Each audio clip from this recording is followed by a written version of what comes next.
Alright, so today's video is going to be a little meaner than normal. I'm not sorry about it, I just kind of wanted to give you a warning ahead of time in case you just don't have that energy today. So what we're doing today, at the heart of it, is studying faces. Political people in general have very interesting faces. People in politics need to be charismatic, they need to be memorable, there needs to be something about them that people can sort of sink their teeth into to remember who they are. But they don't necessarily need to be handsome or attractive. It's a very interesting cross-section. It's sort of like a character actor. Character actors don't have to be like hot, quote-unquote, traditional hot. You know what I mean when I'm saying this, right? I don't actually care if any of these people are or are not attractive. I'm just saying that for the job, you don't need to be necessarily. You just need to have a certain pull, a certain charisma to you. And there's sort of an extreme of that into political pundits, because they don't even have to be particularly likable. Like Alex Jones doesn't need anyone's vote. He needs you to remember his face and his voice and the crazy stuff that he says. Now, the line between these two are super blurry right now, but it's really not even what I want to talk about. For the first time, a creative idea began with Tim Pool. I was watching him flailing out. I don't even know what the clip was, honestly. Some people are good at lying, some people are good at deception, some people have circumstances that make deception more believable. There's lots of things that you can compile around you to make someone more susceptible to something dishonest that you might say. You get them emotionally on your side first before you say something that they normally wouldn't buy, or you present a circumstance that makes them feel as though this answer is a comforting answer. You foster a political environment where the crazy stuff you say feels normal, so it's easier to accept. What's interesting about Tim Pool to me is that he doesn't do any of that. Like there's something about it. He just has no, rhetorical powers. And that in and of itself, I don't think is it. Nobody needs to be good at rhetoric, even if you're somebody who speaks publicly. I kind of prefer that you don't. But that's the thing, he doesn't use any of it. I'm not super familiar. I'm not an expert on pundits or Tim Pool in particular, and I don't keep up with internet drama. This stuff is sort of something that comes at me and I just sort of receive as it comes. But to me, the way I tend to think about it is that these people are more like black sheep. Like, when there's 100 sheep, you put in one black sheep to mark that you have it. It's like I don't even know if that's true. That might be apocryphal, but that's the story I was told about why farmers keep black sheep as like a counting mechanism. So I think of them like that. For every Tim Pool, there is X number of people who are just kind of like amenable to his views. I try not to sensationalize it any more than that. But that's what's interesting to me is when I look at him and I listen to him talk and I just see him in motion, I just wonder who those people are.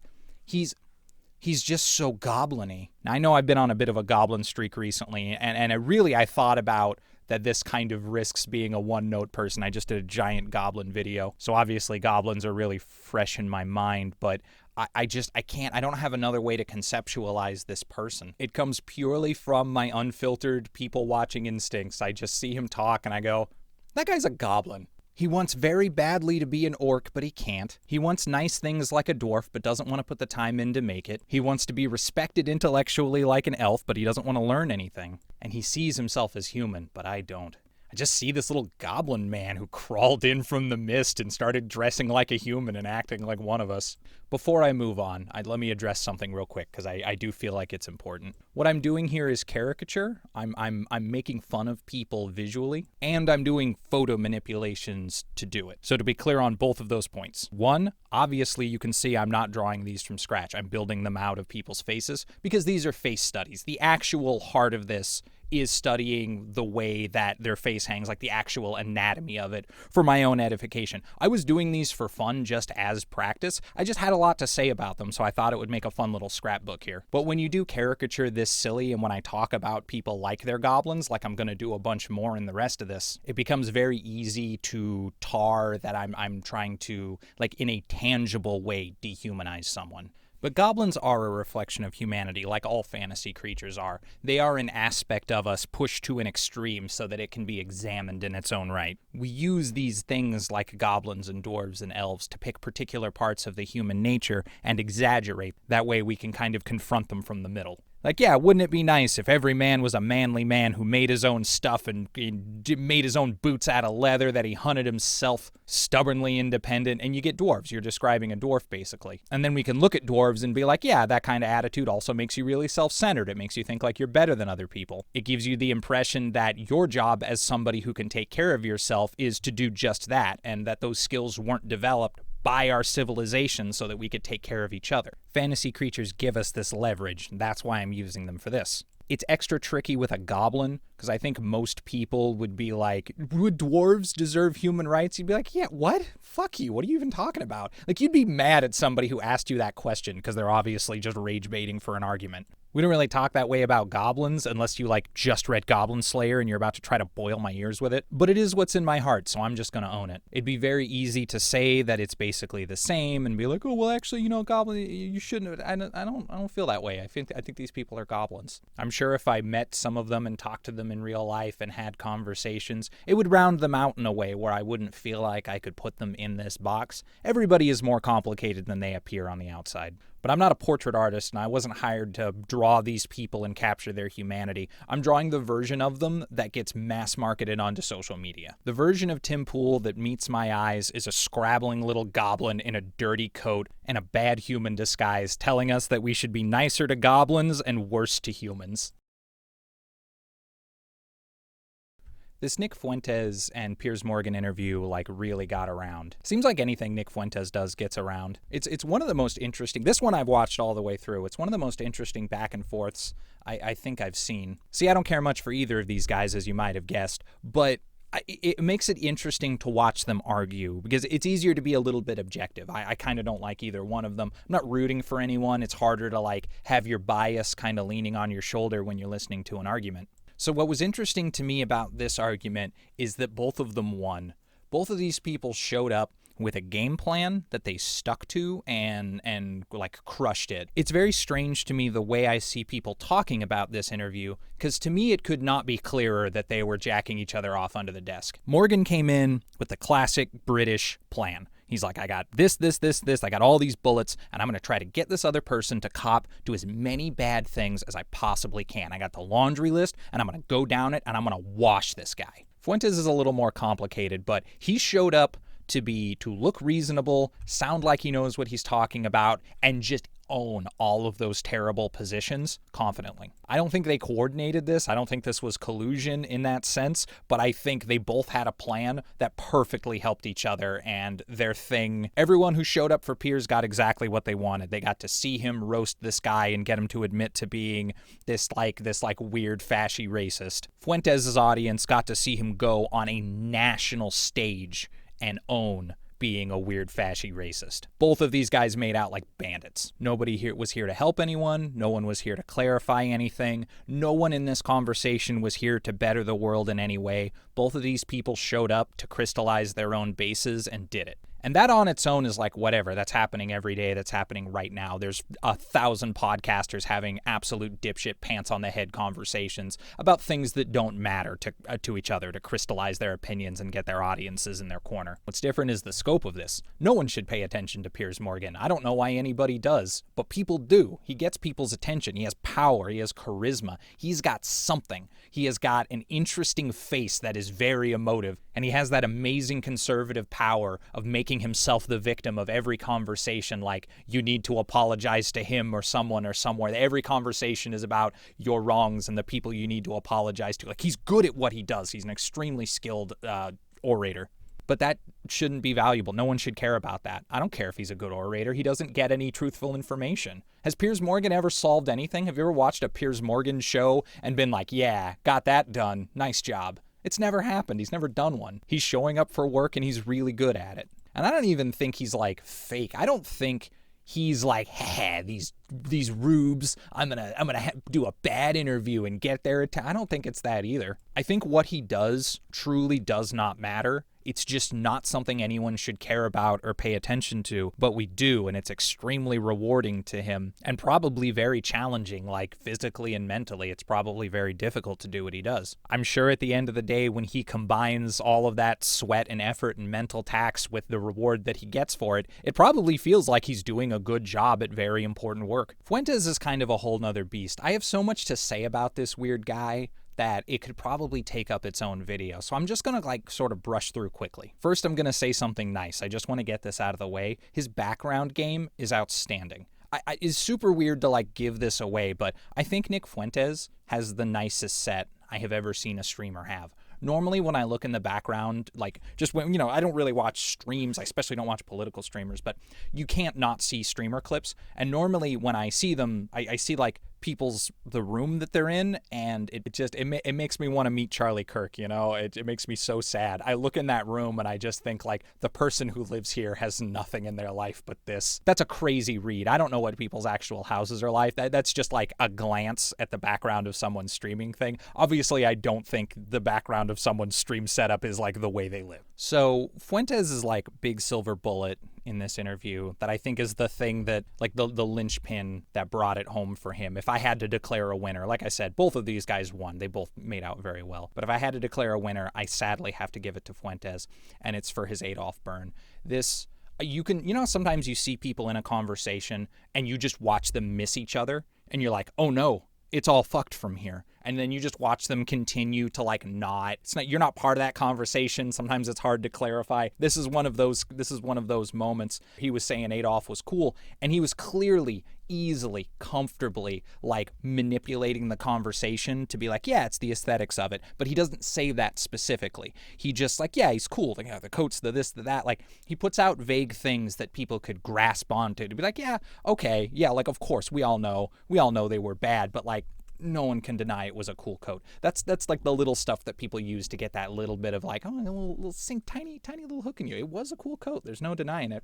And there is no denying it. It was a cool coat. That's sunk in me too. That's why it's effective. Everybody knows that the style was there. Hugo Boss was cooking. In an insane way, we have them to thank for making the SS look so cool, because, we spent the next 100 years making movies about what big loser pussies they are. So we get to see that outfit all the time, and we get to see it in the correct historical context of being worn by sniveling losers who destroyed their own country. Anyway, the point is, we've all seen it. No one can deny that it's visually cool. He doesn't clarify that, and he doesn't on purpose. And like, this is it right here. Like, Piers goes off on his own thing. He's basically in another conversation at that point in the story. He's just talking about how he hates that this guy thinks that Adolf Hitler is cool, and he's just like going on and on and on about it, and Fuentes is just eating it up and smiling and be like, yeah, he's cool, me, it's cool. And they're both just dunking. It's like if you played basketball with two balls and both of them are just shooting free throws and looking back at each other trying to shoot more free throws.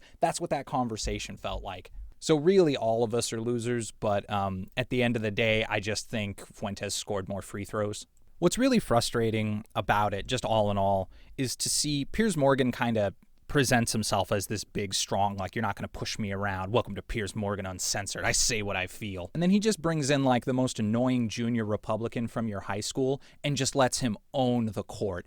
Like I said, Morgan was getting his work in, like he was getting his workout for the day, but he was just playing no defense. Like he just didn't shut down anything. But like the more I look at it, it's kind of always like that, isn't it? Piers Morgan never stops. He never has good info. He never acted like his bulldog personality it's not really there. He feigns big. He talks big. He's got a lot of huff and puff. But he's literally never talking to anybody but his own fans. At least it seems that way in the interviews that I've seen. I don't know. Like I said, I haven't seen a huge body of his work. I only see him when he kind of comes up on my feed, which is going to be the more controversial situation. But in those situations, I just see him gobbling out. I see him sit there like a coward, take what he can get for himself, and let people run all over him. He wants to be an orc, but he's not.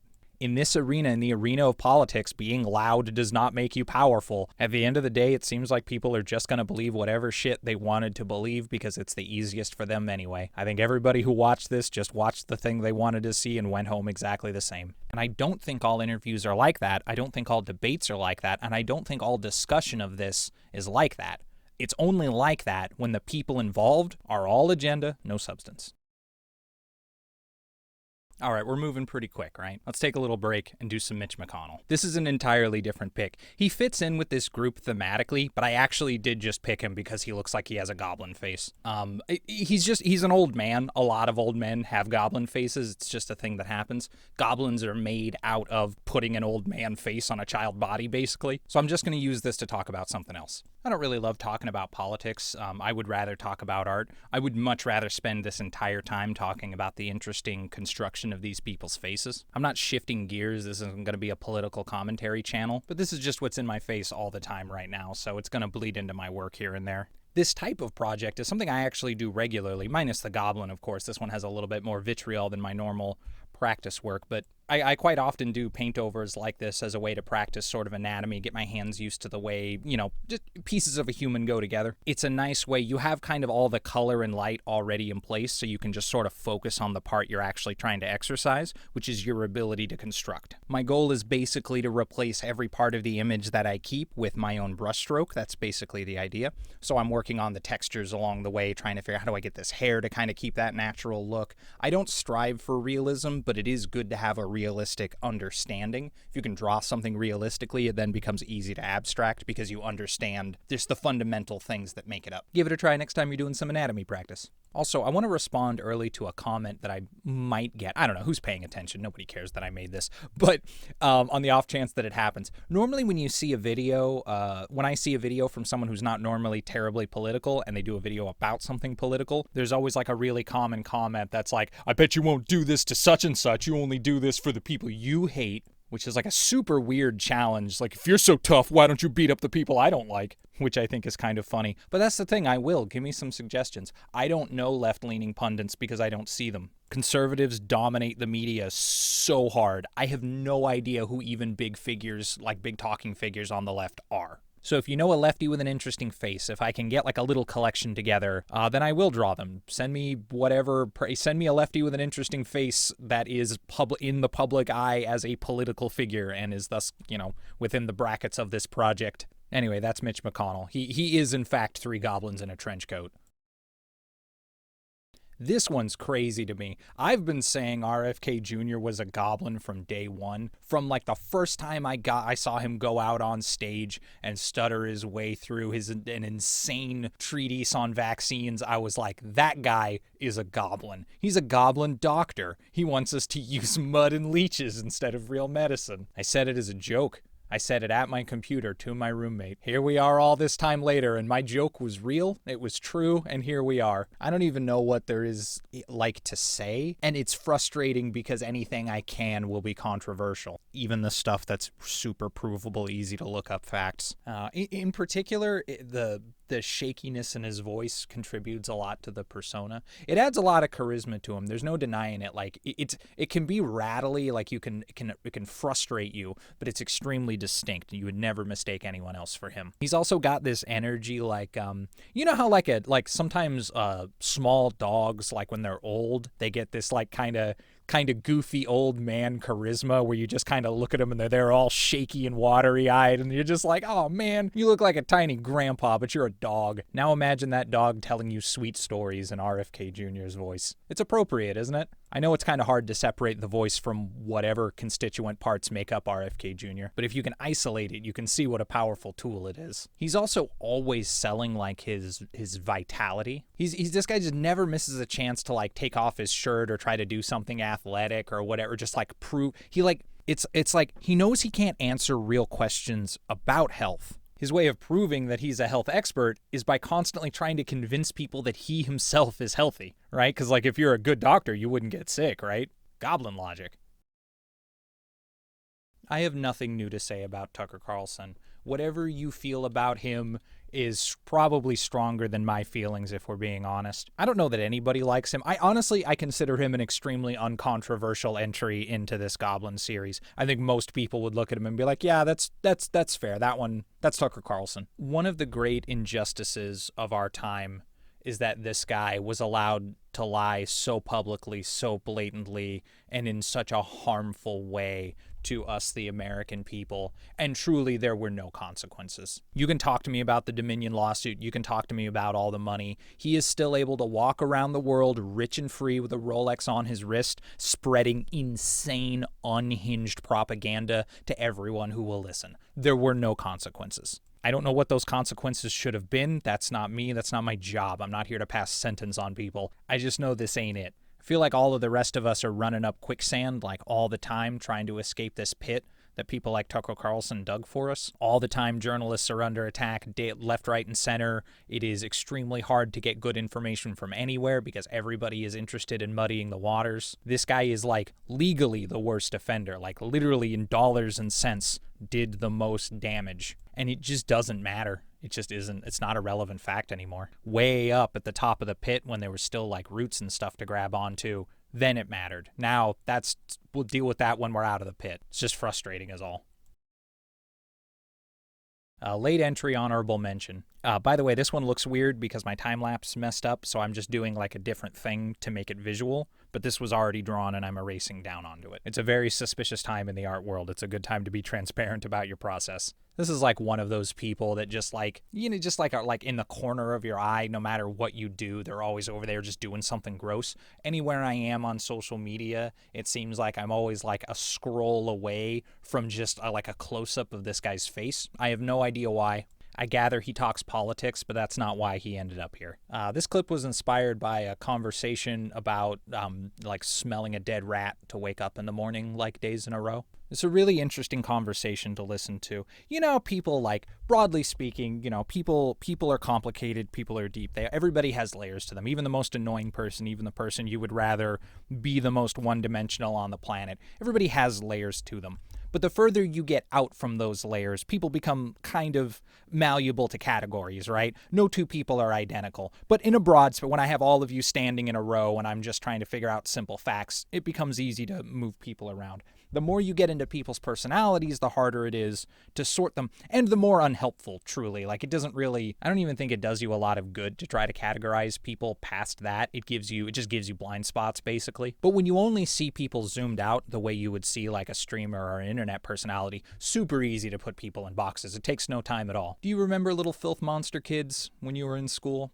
I definitely do. You would know kids. So they were sometimes they were poorer kids. Usually that they often were like the kind of ADD kid. They weren't clean. They were often sticky. They were real weird, and they would just make their personality. Because you're a kid, you want to connect with people any way you can. Children don't control their circumstances or when they're cleaned or how well they're taken care of. They just have what they have, and they're thrown into social settings and just have to adapt to it. A lot of kids seem to turn that. At least I remember this from when I was young. Obviously, generations change. The kids that are in school now are probably nothing like the ones when I was younger, and that's not anything. It's just time passes and people change. Anyway, when I was a kid, that was I knew a lot of kids like that. They were just the little filth monster kids, the little pigpen type kids, and their personality was that they were gross and they didn't care about it. They would like eat boogers and stuff, or like lick shoes and just do weird shit like that. It got other kids' attention, and it was goofy, and it was a social access for them, and it's something I'm sure most kids grow out of. But you would still meet these guys in like high school and stuff that were just like their whole personality was being like a little bit unpleasant and like owning it.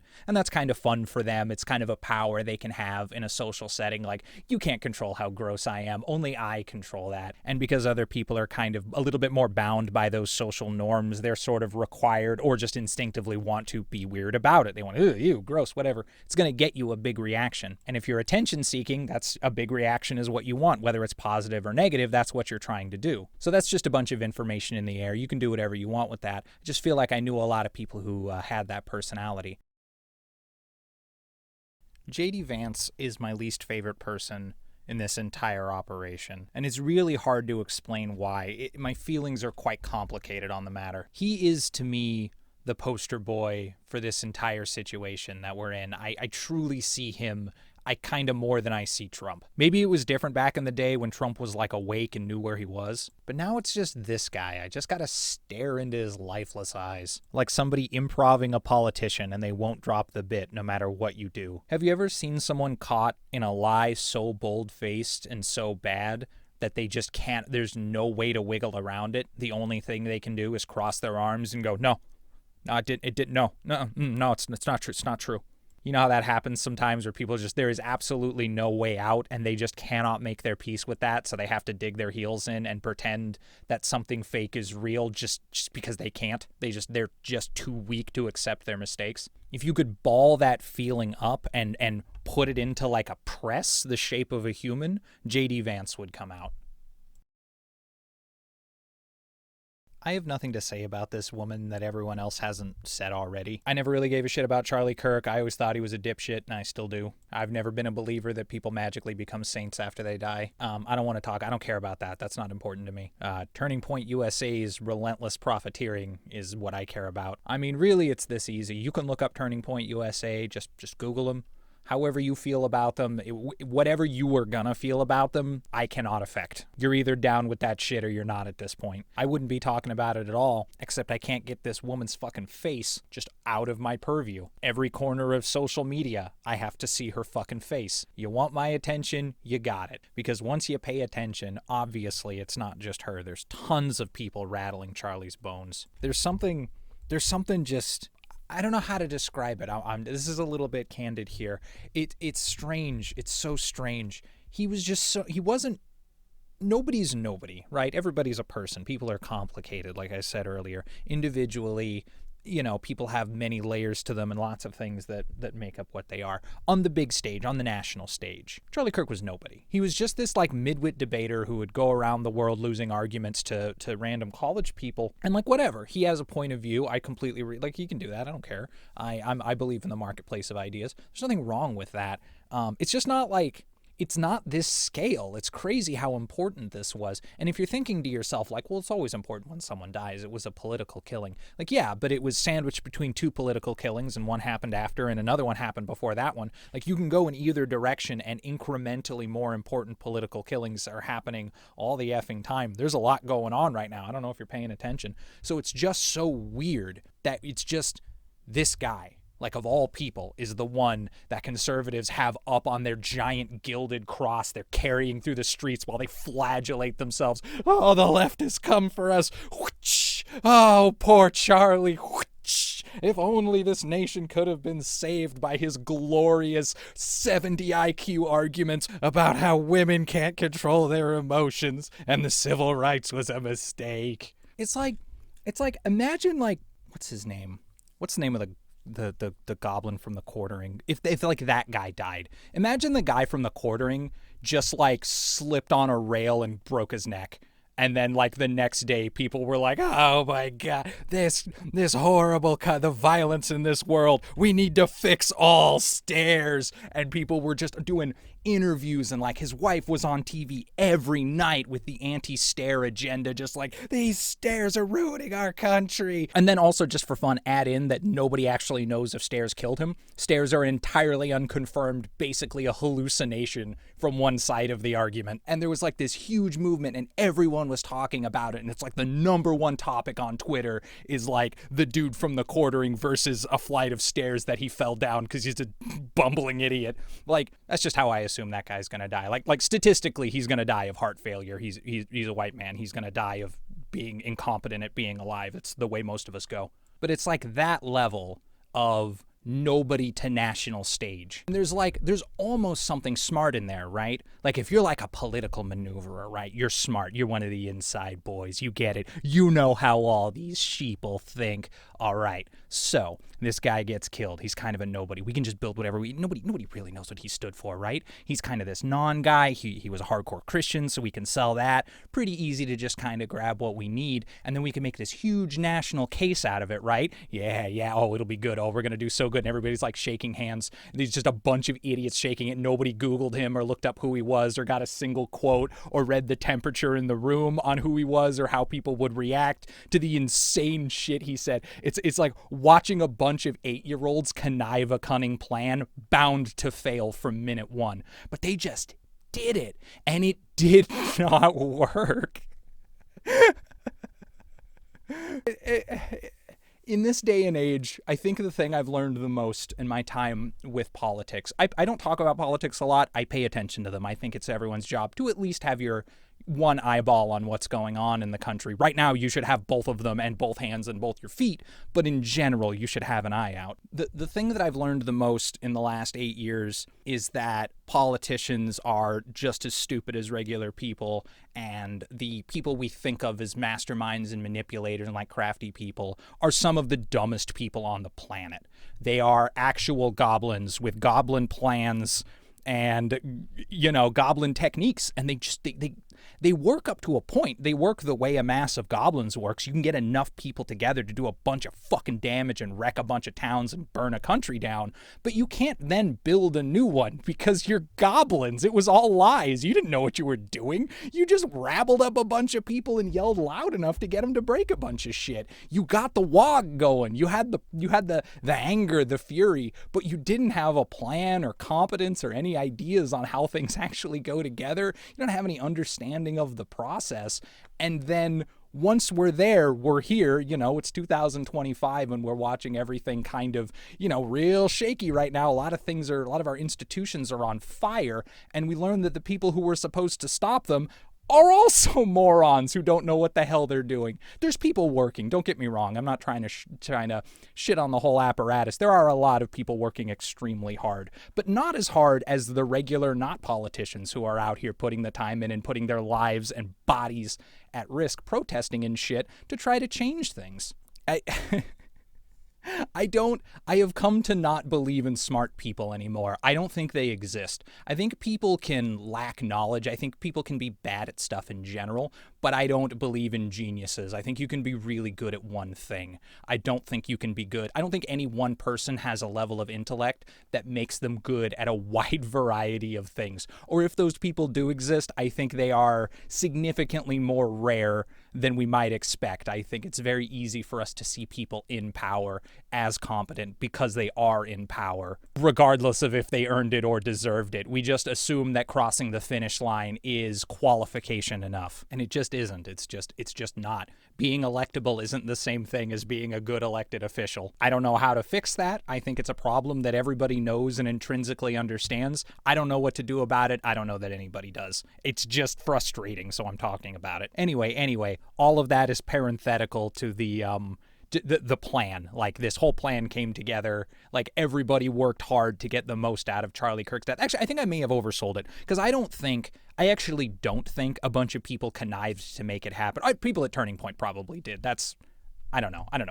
Anyway, but I think most regular people, I don't think this was a coordinated thing. I rarely do. I'm not a deep believer in complicated conspiracies because, again, I think most of these people are really dumb, and I don't trust their ability to hold a conspiracy together for any length of time. What it looked like to me from the outside is that this guy got shot in the neck, and people who pretended to be his friends ran in from every direction to steal his shoes and his pants and his fucking belt buckle and the teeth out of his mouth. And once everything was stripped down, his wife drug his corpse, nailed it to a cross, and paraded it through the streets. And in fairness to, at the very least, the person I knew him as, me, a faraway person who just kind of sees him as this hardcore Christian with unhinged beliefs that I think he genuinely held. I don't know.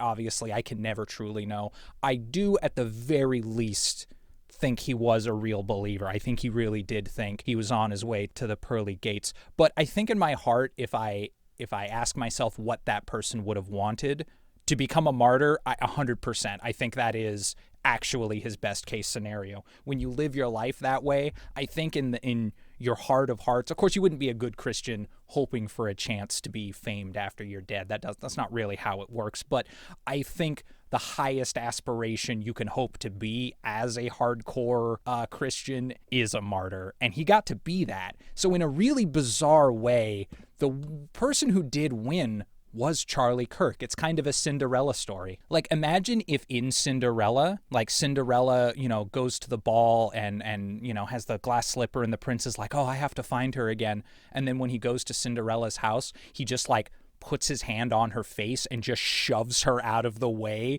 to walk up to one of her stepsisters and is like, fuck Cinderella, you're gonna be the queen. And just that random stepsister married Prince Charming and became the king of everything.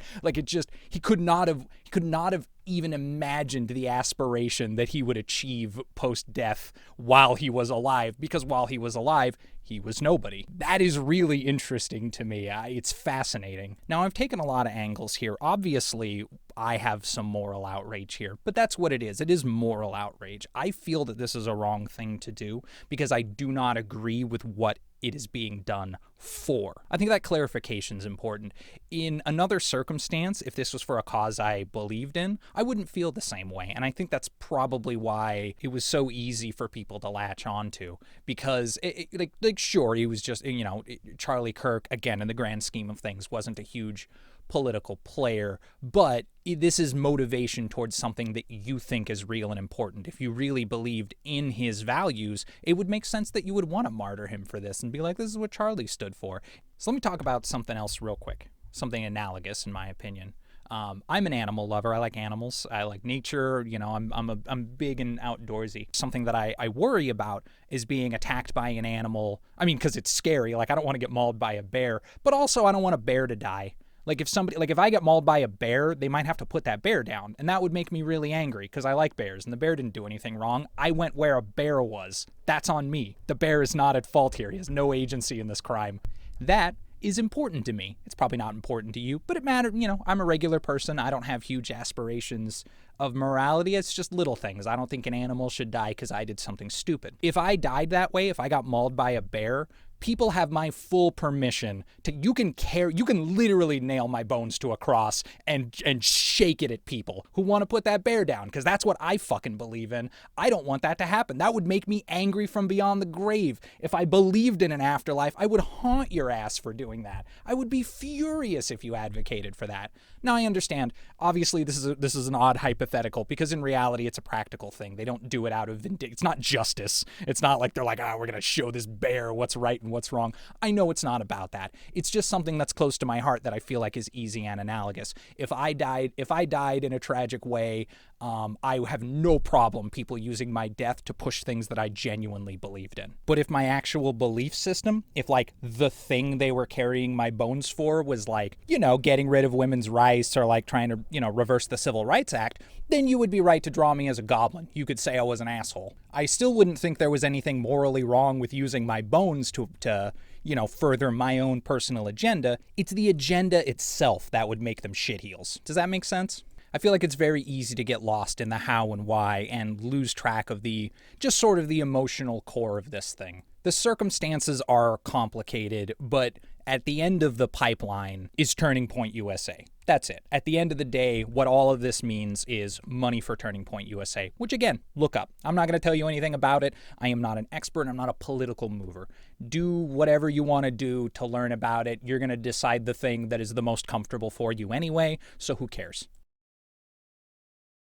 Thank you for your time. I hope you enjoyed this. It was very cathartic to make. Remember that I am an artist, and this is me expressing an emotional response to people I don't know. We're also critically drawing people's faces. I just want to throw out there, I don't know why I feel like I need to say this, but I kind of do. I don't think any of these people are ugly on the outside. That's not what this is about. I'm not trying to exaggerate features that I think are unpleasant. I hope that was clear in the video, but I just want to say it again to be extra safe. I'm studying the aesthetics for the artistic merit, and I am studying their personalities just as emotional catharsis, just so we're super clear on the motivations. And if you know any further pundits with interesting faces, please let me know. I would be curious to do another round of this. And thank you for watching. Please hit the various buttons that are necessary for me to continue my work. Oh, if you want any of these, I'll have them up. I'm using my Patreon to store files. Don't feel the need to interact with it as a Patreon. It's just where I store my art for my videos. Oh, by the way, one final aside.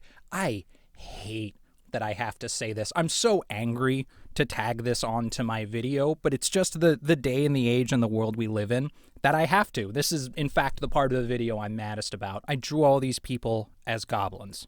As you know, and as I know, goblins are very often shorthand for an ethnic group. It's not what we're doing here. I didn't look up anybody's ethnic background. I'm drawing faces and personalities. I don't like that I have to clarify this. I feel like in a normal world where things aren't absolutely bonkers and insane, I wouldn't need to clarify that. I would just draw them and nobody would be like, what are you trying to... We don't get to live in that world because racists ruin everything.